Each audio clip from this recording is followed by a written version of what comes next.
नमस्कार, आप देख रहे हैं हमारा खास शो शुद्ध राजनीति। आपके साथ मैं हूं रवि ठाकुर। बिहार के चुनावी रण में अपनी मेहनत और कौशल से सबको चौंकाने वाले तेजस्वी यादव आज 31 साल के हो गए हैं। चुनाव के नतीजे कल आएंगे, लेकिन जन्मदिन की बधाई देने वाले पार्टी के प्रशंसक अभी से ही उन्हें सीएम घोषित कर रहे हैं। तेजस्वी यादव जिंदाबाद जिंदाबाद जिंदाबाद। घर के अंदर रिश्तेदारों की भीड़, घर के बाहर समर्थकों का हुजूम। साल के उम्र हो एक ताजा।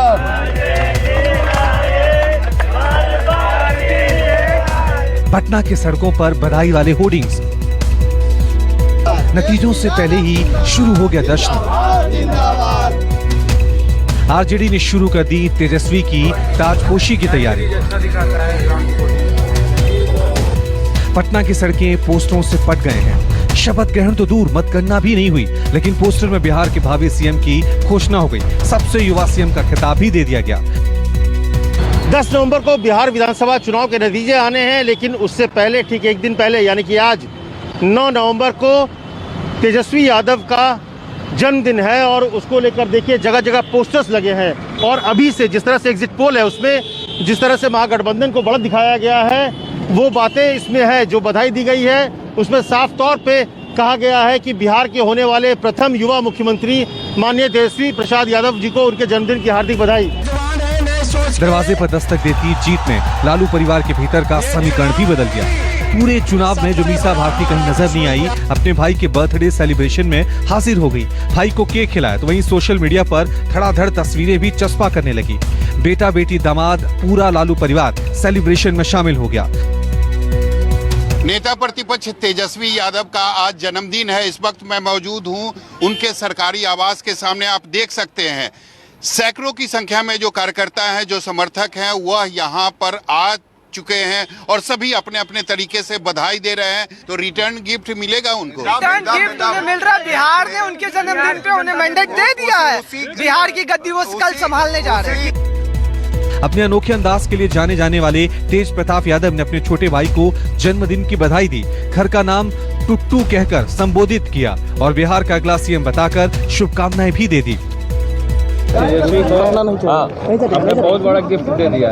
बर्थडे गिफ्ट मुख्यमंत्री भैया नमस्कार। कुर्सी पर बैठा दिया तेजस्वी को पूरे तरीके से। कांग्रेस नेता राहुल गांधी ने भी ट्वीट कर तेजस्वी को जन्मदिन की बधाई दी। राहुल गांधी ने लिखा, तेजस्वी यादव को जन्मदिन की हार्दिक बधाई और एक उज्जवल भविष्य का शुभाशीष। एलजेपी अध्यक्ष चिराग पासवान ने भी ट्वीट कर तेजस्वी यादव को जन्मदिन की बधाई दी। चिराग ने लिखा, जन्मदिन की ढेर सारी शुभकामनाएं। ईश्वर से प्रार्थना है कि आप दीर्घायु हों और अपने जीवन को सफल बनाने में कामयाब रहें। आज आपका जन्मदिन है। भगवान के दर्शन और आशीर्वाद से आपका दिन शुभ हो। समाजवादी पार्टी अध्यक्ष अखिलेश यादव, आरएलएसपी अध्यक्ष उपेंद्र कुशवाहा समेत कई नेताओं ने तेजस्वी को जन्मदिन की बधाई दी और तेजस्वी ने सबको शुक्रिया कहा। 31 साल के तेजस्वी बिहार के सीएम बनेंगे या नहीं, इसका फैसला तो नतीजों के बाद ही होगा, लेकिन 26 साल की उम्र में बिहार के डिप्टी सीएम और 27 साल की उम्र में नेता प्रतिपक्ष बनने का रिकॉर्ड पहले से ही उनके नाम है। अमित कुमार के साथ सौरभ कुमार, पटना, न्यूज़ 24। वहीं बिहार के चुनावी नतीजों से पहले सत्ता पक्ष और विपक्ष दोनों ने जश्न की तैयारी शुरू कर दी है। पटना में बाहुबली विधायक अनंत सिंह के घर महाभोज की तैयारी जारी है।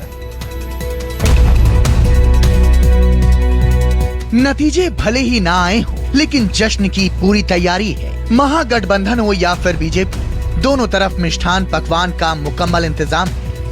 मोकामा विधानसभा से आरजेडी उम्मीदवार और बाहुबली नेता अनंत सिंह के पटना आवास पर महाभोज की पूरी तैयारी हो चुकी है। विशाल पंडाल में 15,000 लोगों के रहने, खाने और सोने का इंतजाम मुकम्मल हो चुका है। हर एक अजीज के लिए लजीज व्यंजन बन रहे हैं। जलेबी, गुलाब जामुन और रसगुल्ले, तमाम तरह की मिठाइयाँ तैयार हो रही हैं। अनंत सिंह की पत्नी नीलम देवी खुद ही व्यवस्था की देखरेख कर रही हैं। नीलम देवी को उम्मीद है कि बिहार में इस बार महागठबंधन की सरकार बनेगी, तो वहीं उनके पति अनंत सिंह भी जेल से रिहा होंगे।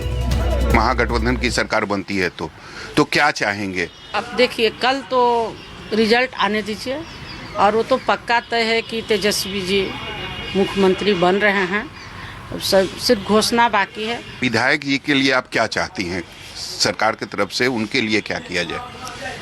पहले तो सबसे पहले तो यही हम चाहेंगे कि वो बाहर निकले और उसके बाद फिर हम लोग जनता की सेवा करेंगे। हम लोग को जनता पर भरोसा है। माननीय विधायक जी जनता को भगवान मानते आए हैं, तो जनता मेरे तरफ हर समय रहा है। वो हर समय हम लोग जनता कह रहा है कि टोटल वोटे विधायक जी को पड़ा है। जीत में हम लोग अस्वस्थ हैं। महागठबंधन से इतर एनडीए खेमे में भी उत्साह कम नहीं।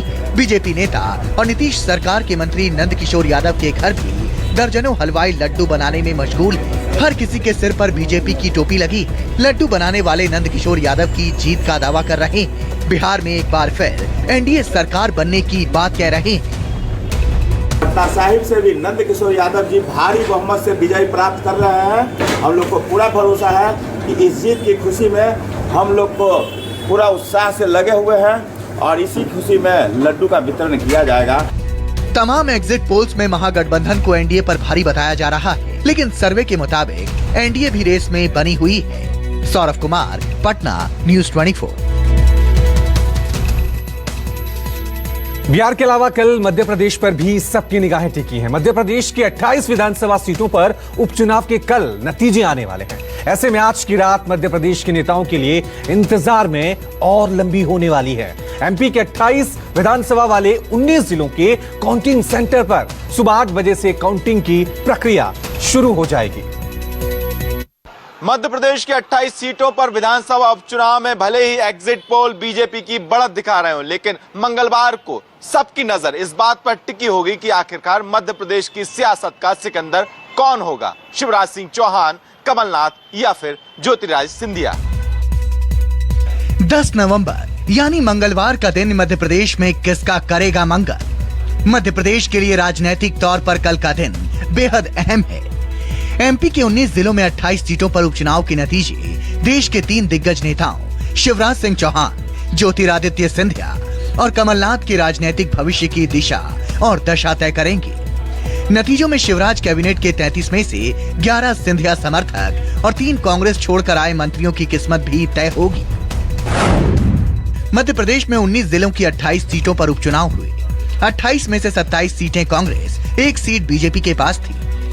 230 सीटों वाली एमपी विधानसभा में फिलहाल 229 सदस्य हैं। बहुमत के लिए 115 विधायक की जरूरत है। बीजेपी को सरकार बचाने के लिए 6 सीट की जरूरत है।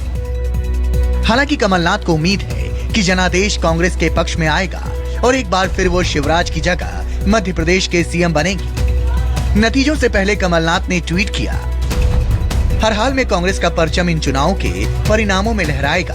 प्रदेश में सौदेबाजी व बोली की सरकार का अंत होगा। जनता की चुनी हुई लोकतांत्रिक सरकार वापस प्रदेश में काबिज होगी। बीजेपी और कांग्रेस दोनों उपचुनाव में जीत के दावे कर रहे हैं, लेकिन जनता का फैसला क्या है, ये मंगलवार को ही पता चल पाएगा। विपिन श्रीवास्तव, भोपाल, न्यूज़ 24। वहीं दिवाली पर घर की पुताई के लिए पीली मिट्टी खोदने गए भोपाल के बरखेड़ी गांव के 7 बच्चों में से 4 की मिट्टी में धंसने से मौत हो गई। अब गांव में यह दिवाली मातम में तब्दील हो गई है।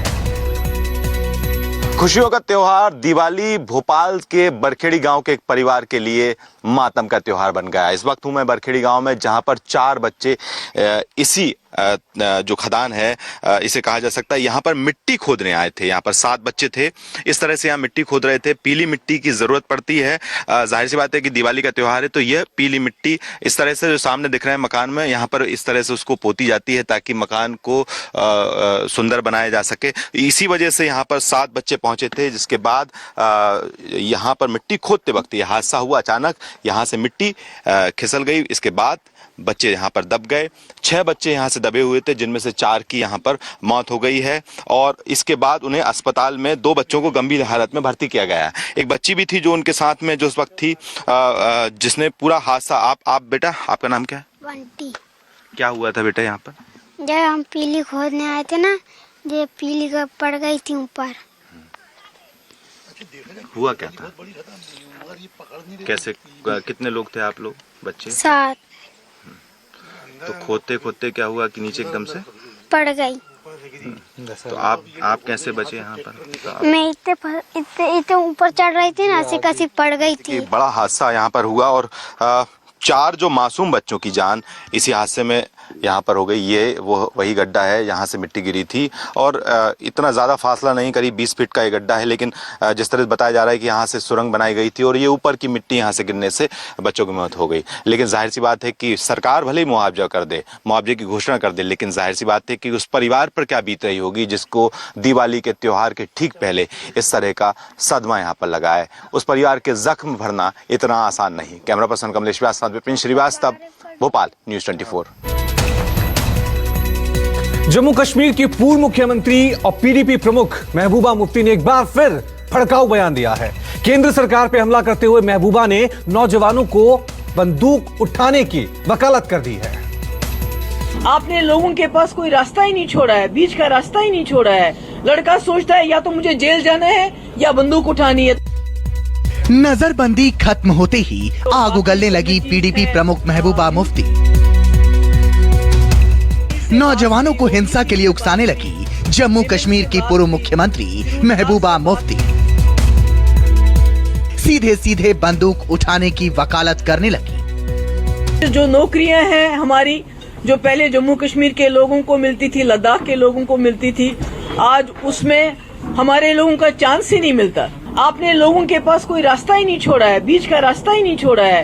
लड़का सोचता है या तो मुझे जेल जाना है या बंदूक उठानी है, तो चीन से नहीं आया। रोजगार की आड़ में हथियार उठाने की वकालत करने वाली महबूबा मुफ्ती पिछले कई दिनों से जहर उगल रही हैं। सूबे में खिसकती सियासी जमीन पर अपनी बौखलाहट दिखाते हुए पीडीपी अध्यक्ष ने एक बार फिर अपने पाकिस्तान प्रेम का इजहार किया, तो साथ ही अनुच्छेद 370 हटाने को लेकर फिर अपनी भड़ास निकाली। महबूबा ने बिहार और अमेरिका के चुनाव को भी मोदी सरकार पर हमले का हथियार बना लिया। I would like to congratulate Tejashwi. इतना छोटा होने के बावजूद बीइंग इन अपोजिशन उसने नैरेटिव सेट किया, रोटी कपड़ा रोजी मकान। और इनकी ये जो 370 जी 35 ए जी ये जी हटाया, कश्मीर में जमीन खरीदो, ये नहीं चला। और मुझे उम्मीद है जब जुल्म बढ़ता है तो आखिरकार मिट जाता है।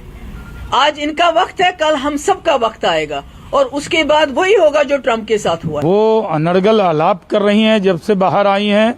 वो जम्मू कश्मीर के शांतिपूर्ण माहौल को, अमन के माहौल को बिगाड़ना चाहती हैं। वो आतंकियों का समर्थन कर रही हैं, वो आतंकवाद को बढ़ावा देने की बात कर रही हैं। ये दुर्भाग्यपूर्ण है।